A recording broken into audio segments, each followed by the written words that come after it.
Hello, beautiful friends. Self-care for performers, performing artists, creative spirits, souls, like-hearted or heart-centered, I should say. Bodies. Yeah. I have been feeling into our final session today. What to do, what to do, what to do. We have gone through so many incredible books in this series. We went through 15 days of the Essential Art Therapy exercises by Leah Guzman. We also touched into, I have the list right here, not in order, Building a Story Brand by Donald Miller, The Artist's Way by Julia Cameron, The Drummer and the Great Mountain. We did like a little mini series, Envisioning, written by Michael Joseph Ferguson. We did something from The Art of War, Break Through the Blocks and Win Your Inner Creative Battles by Stephen Pressfield. I need the glasses. Complex PTSD from Surviving to Thriving by Pete Walker. Polyvagal Exercises for Safety and Connection by Deb Dana, The Art of Receiving and Giving, The Wheel of Consent by Betty Martin, DC, Bittersweet by Susan Cain. We did 101, not all of them. We did like one exercise from 101 Trauma Informed Interventions by Linda A. Curran. And we also, there's at least one more, and that is yesterday's, which was the books are falling, so many books. Oh, and find another book. I almost forgot. Designing and Leading Life-Changing Workshops by Nelson, Ronka, Lang, Korabek, Emerson, and White. Didn't read their full names, but there's a lot of them. It's a community effort. And then yesterday's book, Wired for Dating, How Understanding Neurobiology and Attachment Style Can Help You Find Your Ideal Mate. And we transferred it to Ideal sort of Performance Home or Auditioning. Wired for Auditioning is what we titled that video. And that's by Stan Tatkin, PsyD MFT. And today I have 3 books in front of me. I'm not going to tell you what they are, but I'm going to put my hands down in front of them and feel into which one feels like the right one for today for our closing. And I think it's the middle one. This is a little journal, a beautiful journal for self-realization. It's called Made Out of Stars by Meera Lee Patel, who is the best-selling author of Start to Where You Are. And this has a really beautiful design to it. There's a lot of gorgeous art and prompts. And I received this as a gift from a family member, a dear family member, many years ago. And it's like so pretty. I don't want to write in it. But I do want to flip to a page today, and we're going to do an embodiment exercise, but they'll also be the prompts for you to either take into your own journaling practice or your own creative exploration, maybe even use them as a prompt to create some sort of visual storytelling or a dance or a monologue or an embodiment or a painting. It can be anything you want. For self-care for performers, it's really just coming to a sense of self-care, coming to a place of embodied belonging, relational wellness, and then finding a sense of creative flow so that your creative energies find access points to match cards out into the physical, tangible world so that our inner experiences have some sort of a bridge, a pathway into our outer lives, our outer expression. So today we're going to breathe into this, see what awaits. This one, freedom is loving yourself.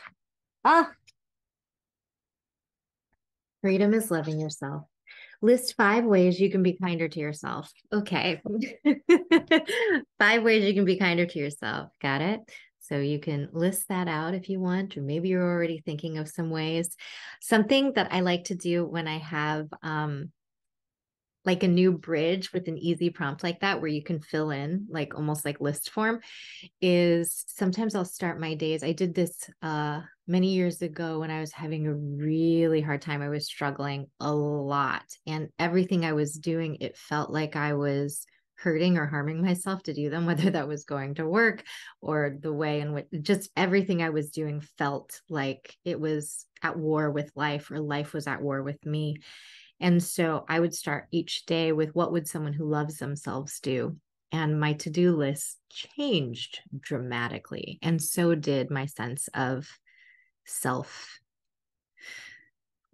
self-care, self-honesty, relational well-being. Certain relationships ended up not going so well because I was choosing myself over how I was expected to show up in relationship. And that can be some of the fallout for those of us who are tending to a more self-caring perspective than we've maybe had in past cycles.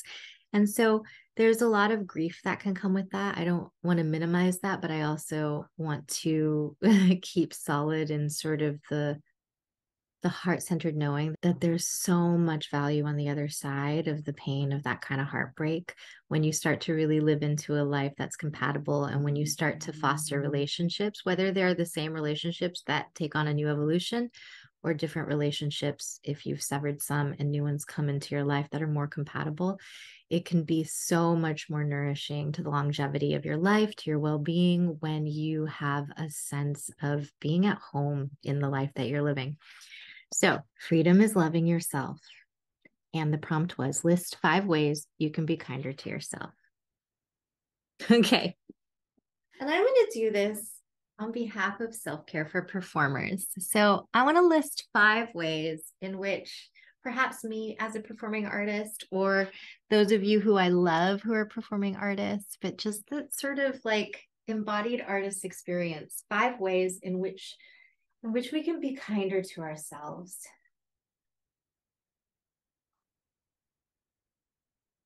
So the first one, I'm sort of rocking. I'm like, whoa, I'm going to tip over. Like, I think it's sort of like when you feel wobbly, when you feel ungrounded, when you feel like you're disoriented, whew, I want to take this off, to just like shed some layers, maybe.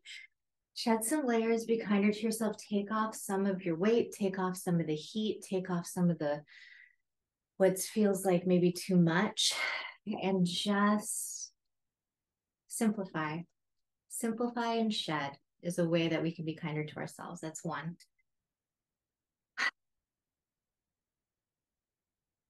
Ways that performers, if you're in the role of performer, whether it's an actual performing artist or whether it's feeling like you need to perform who you are, we can be kinder to ourselves by knowing that, oh, this quote, maybe have come out of one of our practices in one of the quotes, but it said something along the lines of, I'm like seeing the words, that authentic self never plays a role, but sometimes we can find authentic self when we step into a role.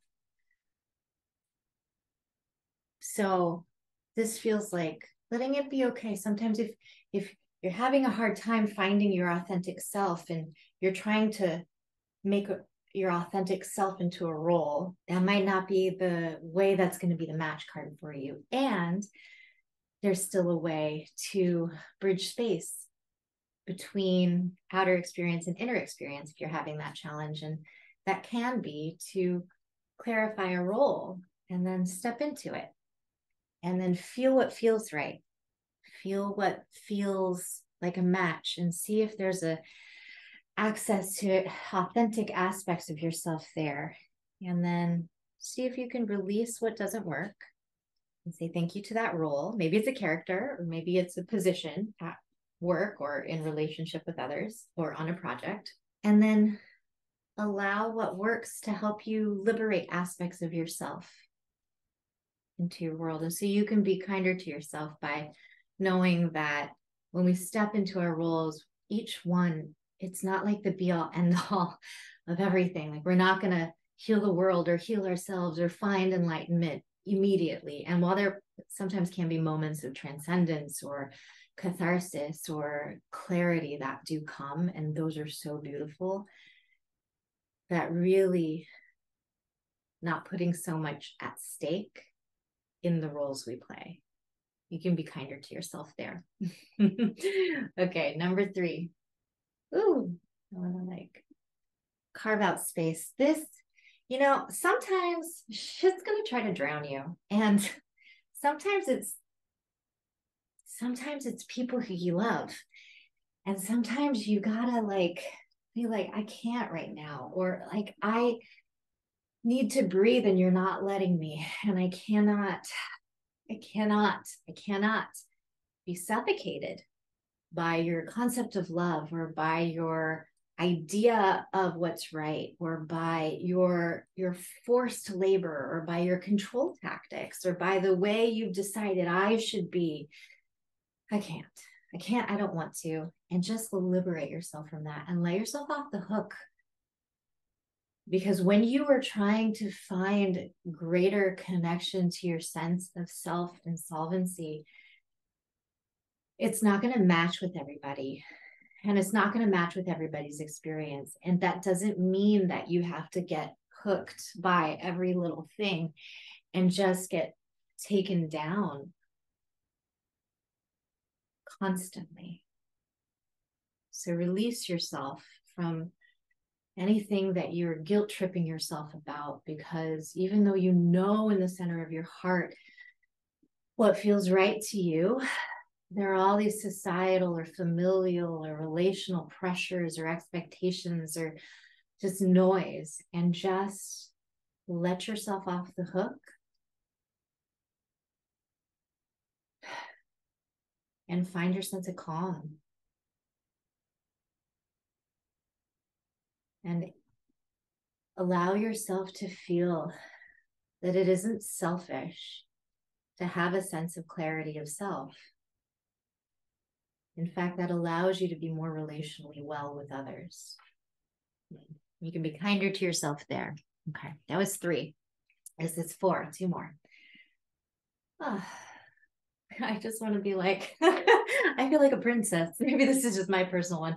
But I think there's something to be said about the fantasy sometimes that is offered for some of us as performing artists, that there's this sort of escapist feeling of like, oh, let me go here into this fantasy. Oh, wouldn't it be so great if I got this job? Oh, wouldn't it be so fun to go over here and perform with these folks? And couldn't life be better like this? And there's this sort of dance of like play that can also feel sometimes like, oh God, am I just avoiding responsibility and living my life in escapism?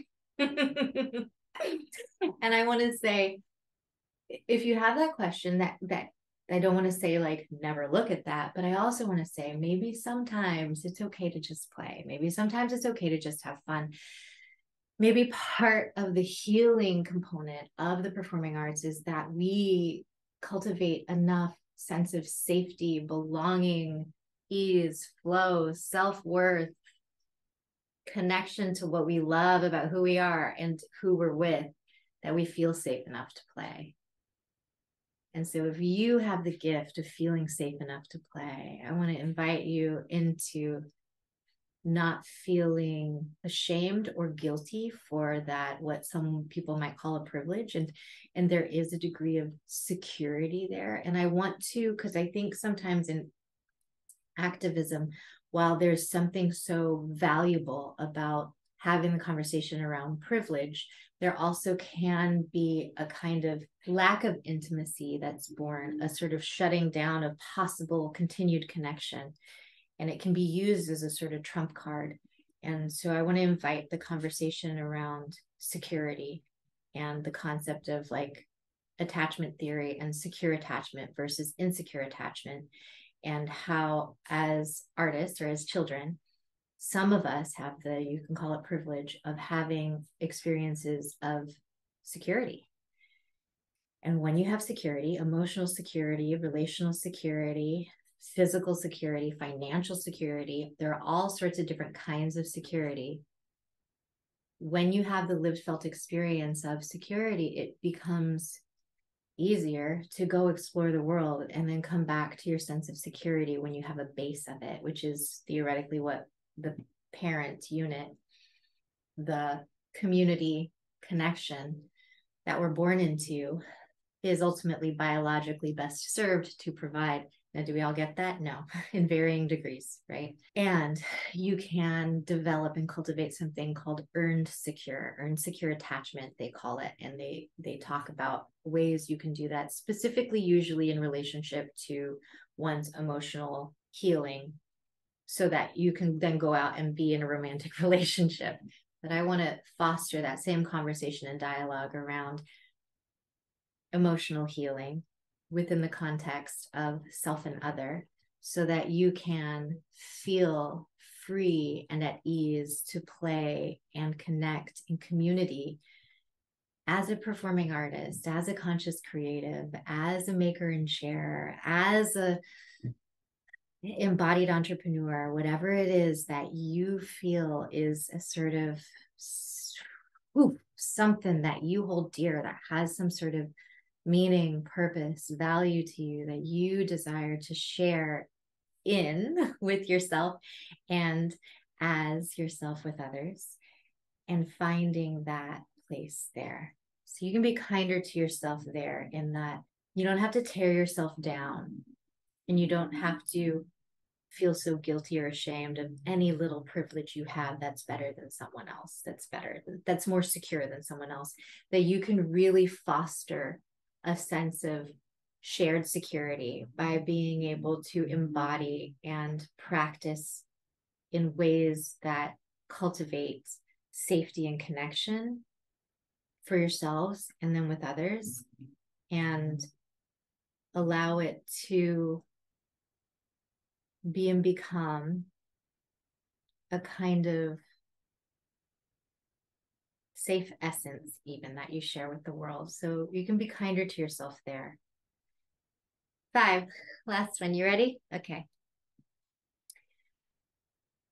This is like the concept of the you to me, the me to you, the you to the world, the me to the greater seas of who I share this video with, and the possibility of connection. You can be kinder to yourself here, because it can be vulnerable and scary. There's also like the image of, performing artists standing on stage and not knowing how the audience is going to receive them, and maybe not being certain how they are receiving the audience. And there's a lot of us who have complex trauma, who have relational trauma, who have performance trauma, creative wounding, that being seen hasn't always been safe. And sometimes performance training has been, for myself, and maybe for you too, about bypassing the horrible ways you'll still be treated and showing up anyways, and armoring yourself and being strong and creating a thick skin. And I say, if you don't want that, and if that's hard for you, I say, like, let yourself off the hook there. Be kinder to yourself there. It is normal and natural to be hurt when someone hurts you. It is normal and natural to actually experience, your body experiences physical pain and emotional pain, I believe. I wish I knew the study, but I believe those two things, you can look it up, type it in Google. Physical pain and emotional pain, they're like your body processes it and understands it the same way. And in certain coaching circles, they'll say things like, and I've said this before too, before we used to be chased by saber-toothed tigers, and so we'd be afraid, and we feel the need to run away, and we feel all this anxiety, and we go into our fight or flights to save ourselves. But now that's not happening yet. I want to also invite the conversation that there is a real threat that our physiobiology experiences through perceived or real lack of belonging and feeling fractured from community, from connection, from relationship. And sometimes that does need to happen from a place of self-security, owning and understanding what you need in order to feel like your presence is allowed, wanted, desired, reflected, welcomed, And sometimes that means needing to have really hard conversations with others who think they're being welcoming. Yet there's a lack of awareness, lack of clarity, a sort of secret inner conversation you might only be having with yourself that you're not bringing forward in the community or the relationship. And I want to say that we can be kinder to ourselves here too, because sometimes we have a sense that our truth won't be welcome. And sometimes we really value the connection. And sometimes it's a heartbreak to have to let go of something once we do have those really transparent, honest conversations. And so if you haven't been in a place of readiness, or if you're not sure if you ever will be, then I think we can be kinder to ourselves there too, and just take it day by day and really listen to our bodies, listen to our own needs, find healthy access to outlet, whether that's our creative practice or process, a community that can be in solidarity with us, a therapeutic relationship with a professional provider, a therapist, a coach, a wellness practitioner, somewhere that you can go, your own solo practice, being in practice with yourself, whatever that looks like for you, whether that's ceremony, ritual, little rituals, or more formal rituals, journaling, coming in and out of connection with certain practices, whether they're solo practices or interpersonal practices, community experiences. They all have value, and many of them have symbolism. And I think the symbolic concept of what some of those things are or mean or how they've moved, they impact us in deep ways. And when members of our community flow differently than we do, sometimes there's an implication that we feel.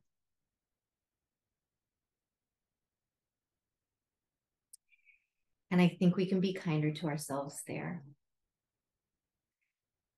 Because there's a lot of history, a lot of context that maybe some of you very much know, and maybe some of you aren't aware of.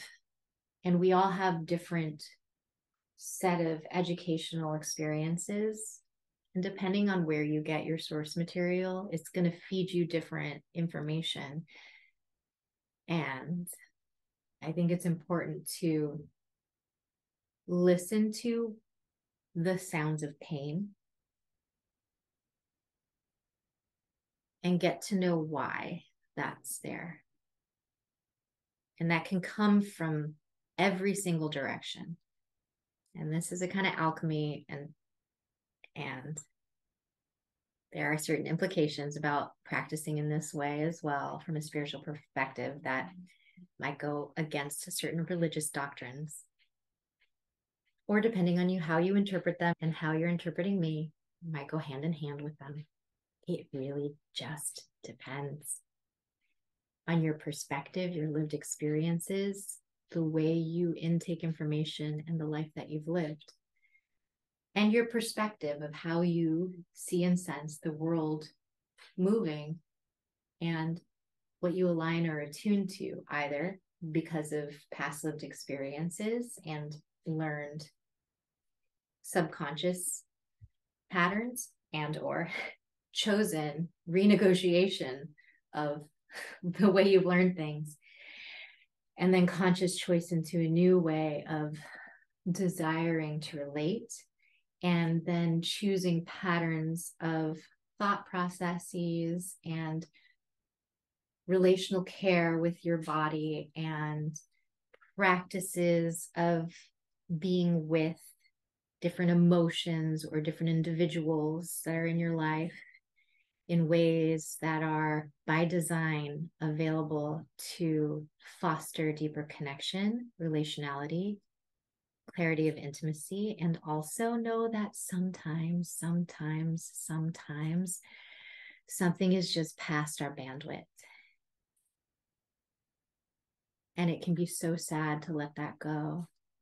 But if there's something you feel like you've wanted to hold space for so badly, and you just keep watching it fall between your fingers like sand, know that There's that saying, it's that common saying, what's meant for you won't pass you by. And if it's meant to stay, it will either come back, return, or it'll rest in the palm of your hand. And sometimes we have to allow things to just be as they are, even as we want and work for change, even as we see and sense the possibility of something different. So we can be kinder to ourselves in we're still in the fifth one. We can be kinder to ourselves by letting ourselves be human, flawed, have our capacity and our limits, and not be able to heal or tend to everything.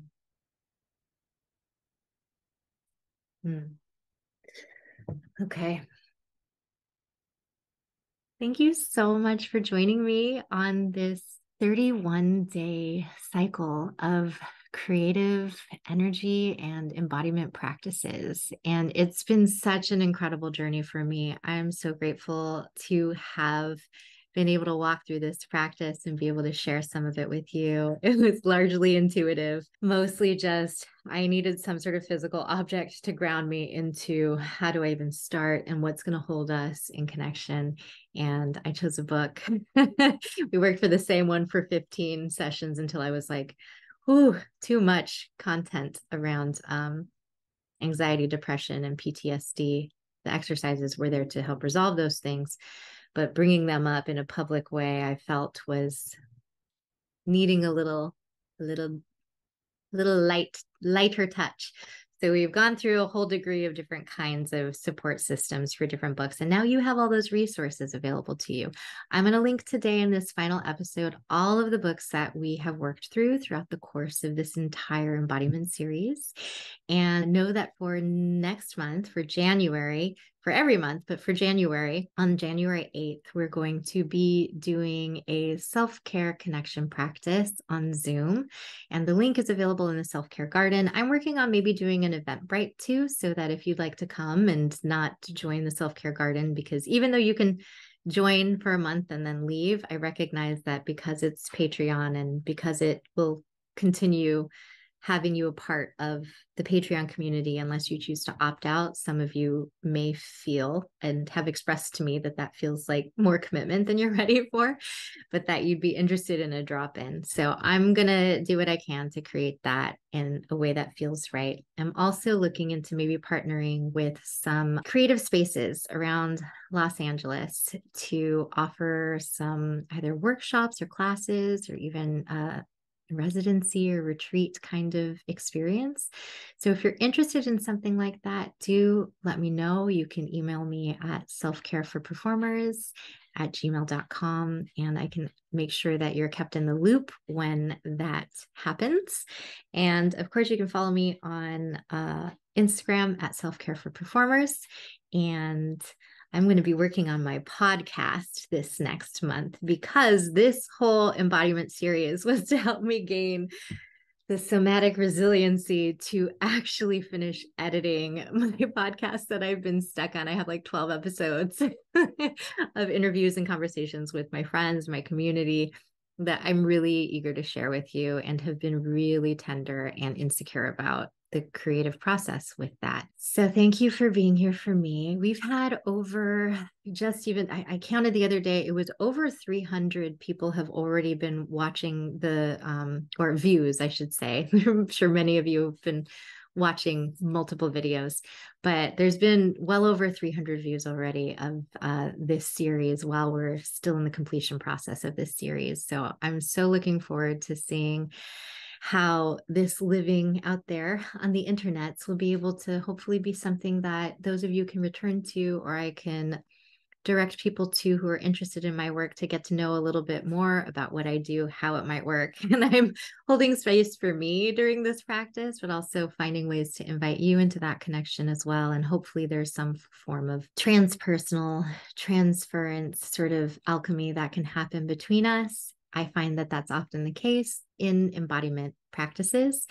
And I'm looking forward to continuing these conversations around creative energy and embodied alchemy, just more self-caring, relationally well environment inside of our own bodies, and then how we show up in relationship with others and community. So till next time, I will see you again soon. Thank you again for being here with me for this embodiment series.